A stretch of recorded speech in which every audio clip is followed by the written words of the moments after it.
Ben Woodruff here with another falconry video. Today's video we're going to be talking about some tips on how to find the nests of sharp-shinned hawks.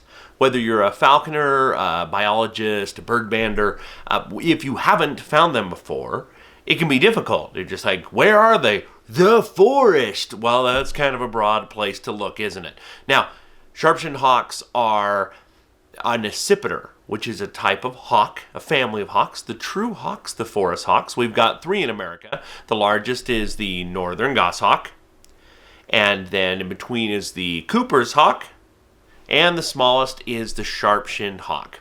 They're also one of the smallest birds of prey in North America. Now, these are amazing little birds. And I've noticed a trend in falconry the past 2 years. A lot of falconers are gravitating towards micro hawks, miniature birds like a kestrel or merlin. And part of that is because open space is getting gobbled up, and a lot of people don't live near a place where you can reasonably go hunt. And small prey is always available. If you're going to hunt sparrows or starlings, there's always sparrows and starlings even in town. I hope that some renewed enthusiasm will happen for the sharp-shinned hawk. An imprint sharp-shinned hawk is one of the most amazing and wonderful and fun birds to fly. They're all flash and dash, and they are an absolute joy. So I hope this video can help you if you're considering flying an imprint sharp-shinned hawk. Now, sharp-shinned hawks mostly hunt small birds, but their larger cousins, Cooper's hawks and goshawks, also hunt a lot of small birds, which means they're competitors. And they are hunting the same environments. And worse than that, they'll kill each other. They'll happily kill each other. A goshawk will happily kill a Cooper's or a sharpshin, and a Cooper's will happily kill a sharpshin. That's not good for the sharp-shinned hawk, especially when its actual hunting often occurs in the very same forests. Now, you can fend for yourself. If you're just out and about and you're a sharpshin and there's the Coopers, you can do your best to dodge and fly and get away. But the second you build a nest, you have a difficult problem you have to overcome, because a nest is a stationary object, and you're going to keep returning. Every time you return to that same nest, you run the risk of being seen by a goshawk or a Cooper's hawk. So one of the first principles in trying to find the nest of a sharp-shinned hawk is understanding that they want to hunt where the Coopers are hunting, but they don't want to nest where the Coopers nest or hunt. So I acknowledge that the principles I'm sharing might not be helpful everywhere you're going to look for a sharp-shinned hawk. It's kind of difficult because they range from Canada to South America, and there's a diverse range of forests within that geographic area. I live in Utah, northern Utah, so we have desert valleys, high desert valleys in northern Utah, and then we have mountains. These principles fit in a lot of places. So even if you don't live in an area similar to Utah, these principles will still help. So think of it that here is the range of places that a sharp-shinned hawk will nest. And remember, they'll break rules. Here's the principles I'm sharing will help you here, which you're only looking for a nest. So if these help, wonderful. Now, first thing you got to understand is to be able to kind of cut up a canyon and better understand it properly. We get in the forest, we're like, there's just a bunch of trees. No. You have to understand. Let's take a cross section. So you're driving up a canyon, stop, mentally just slice like a piece of cake. You're slicing that canyon and you're viewing it. So here is the canyon. Water follows the path of least resistance. So typically in the bottom of that canyon, there's a river running. And of course that river bleeds and gets absorbed into the banks. And trees absorb that water. Now that lowest section of canyon will, in the bottom of our canyons, will be filled with cottonwood trees, giant maple trees, and box elder trees. There's a lot of shrubs and plants as well down below, but these trees are water hogs. They just suck up the water and make a huge canopy and quite a bit of space between trees. So this is the bottom of your canyon, this bulge of tree canopy right here. We call that corridor that goes the whole canyon, that's called the riparian corridor. And Cooper's hawks love it. They love to nest there, and they love to hunt there. If you think of this as a set boundary where the water is better saturated the ground, and the trees are bigger, then not only is it all up the bottom of the canyon, but any little side canyon, the bottom of those side canyons will also have this riparian corridor. Now, if we're taking a look at that, the tops of those trees, the canopy of the trees will seem to go up the mountain. So if you are up above looking down, that canopy in the bottom of the canyon and then spilling up to the sides of the foothills of the canyon seem inseparable. They are not. They are very different. Once you get up the sides, then you have the maple trees still. The box elder and cottonwoods are gone. But you still have maple trees, but they're very small. Most of them are no taller than 10 feet tall. They grow much more densely together, and they start to give way to scrub oak, also called Gambel's oak, and individual fir trees. Sometimes pine trees, but usually you just see a fir tree, a fir tree, a fir tree. When you start to see these, that is the band that sharp-shinned hawks like to nest in. That band of elevation where you have individual fir trees dotting in between scrub oak and maple.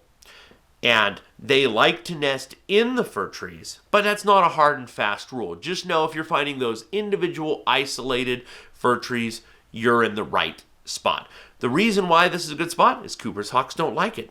It's too dense. They don't enjoy it. They can certainly fly through it, but they can command the bottom of the canyon, the riparian corridor. They can rule it. Those low elevations, the goshawks don't want to be there. They want to be higher up. So low elevation, bottom of a canyon, Cooper's hawks are like, I'm king here. I'm fine. No sharpshin will dare nest here. In the absence of Cooper's hawks, then sharpshins will nest in those lower areas, and they'll still hunt there.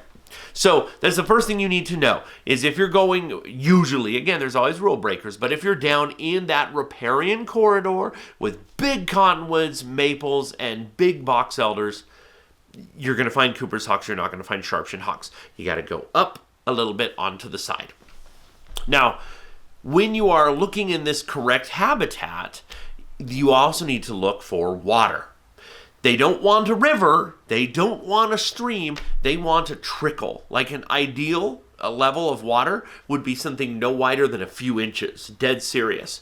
Now there could be a freshwater spring bubbling up, and it could be a creek, but they prefer a trickle of water.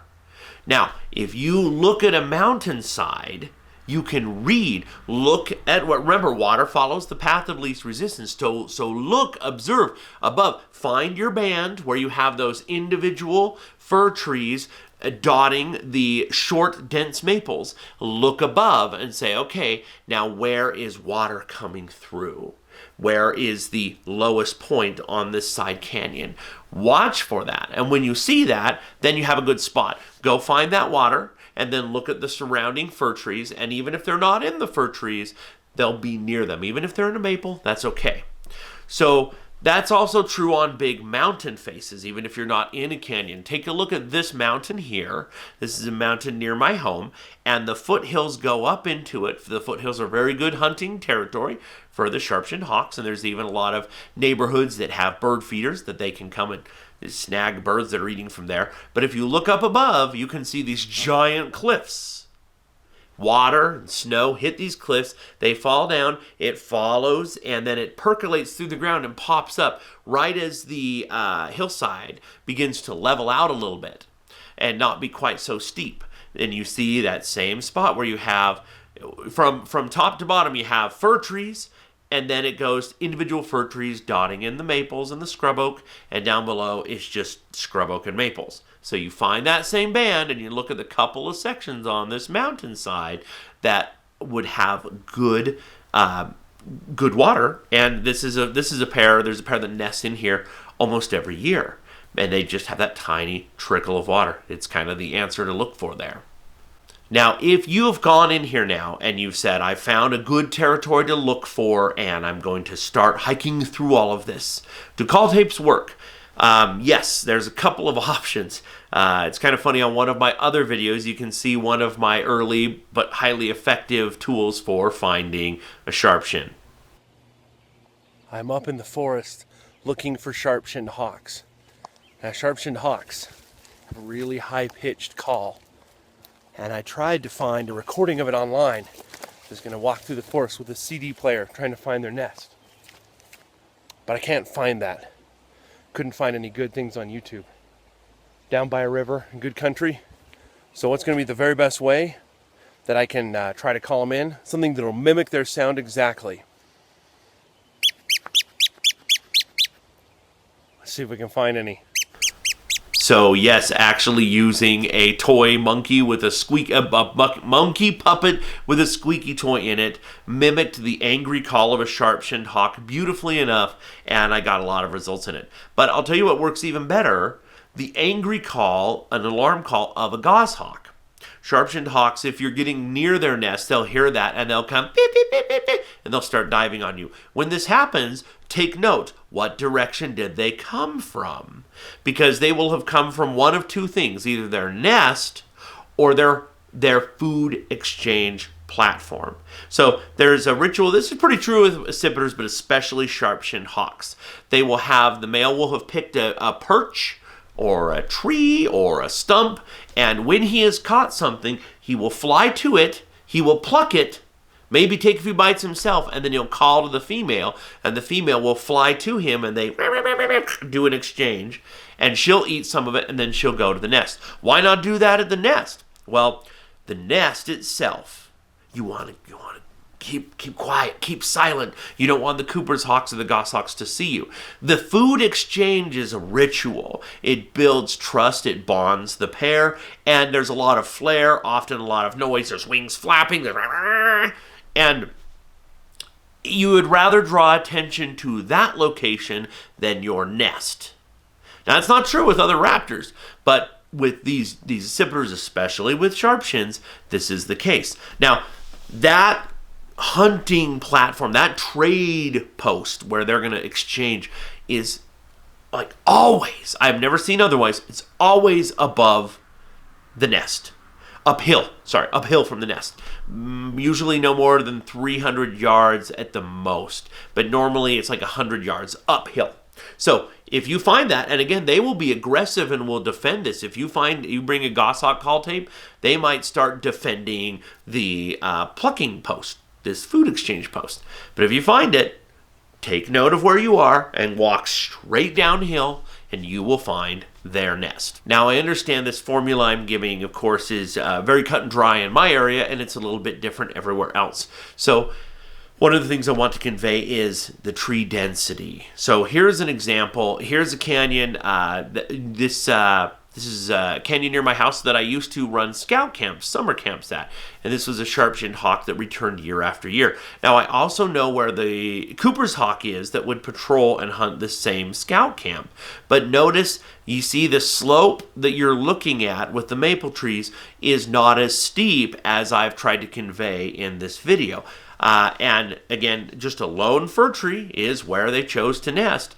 But the important thing is the amount of water that was seeping through here was very low. And so even though the angle is not as steep, these maple trees that are surrounding this fir tree are not as dense and, my mistake. They're not as tall, they're not as large, and they're far denser. They're shorter and they're denser to the point that it's a second-rate territory for a Cooper's hawk where they would not want to nest. And this was one that was used year after year after year. Now, when you are going to higher elevations where almost all the trees are conifers, fir trees and pine trees and that, some aspen trees, you're getting more into goshawk country. Sharp-shinned hawks are still there, but it's trickier to find them, and it seems a bit more random. It still seems to me that you are finding them on slopes with just a trickle of water that don't favor goshawks. So take a look at this slope here. There's a nest that was used for many years on this slope, And take a look compared to this. This is right by, if you watch my goshawk video, and you remember there's a clip where I show how closely a Cooper's hawk and a goshawk were nesting to this sharpshin. It's pretty amazing. But you can see looking at this that this slope is a gentle slope. And the important thing was the trees were denser than a goss or a Cooper's hawk would want. And there was just a trickle of water. But again, I found this particular pair just by wandering the forest with a goshawk call tape. This isn't one I could have found just based off of the formula that I've sort of given. But after having looked at it and then found it, I was able to understand, oh yes, I can see that the density is greater than a goshawk would like, and the angle is an angle that would not favor a Cooper's hawk either. Well, I hope these principles prove useful to you. They've helped me. Again, every region is a little bit different, but if you follow these principles, you should do pretty well to be able to find a sharp-shinned hawk. So remember, look for that trickle of water. You're more likely to find the food exchange site, and when you find it, walk straight downhill. Goshawk call tapes work wonders. And yeah, I will, if you have any questions more about this video, please put them down below. I'll answer them the best I can. And thank you for subscribing to my channel. And as always, happy hawking.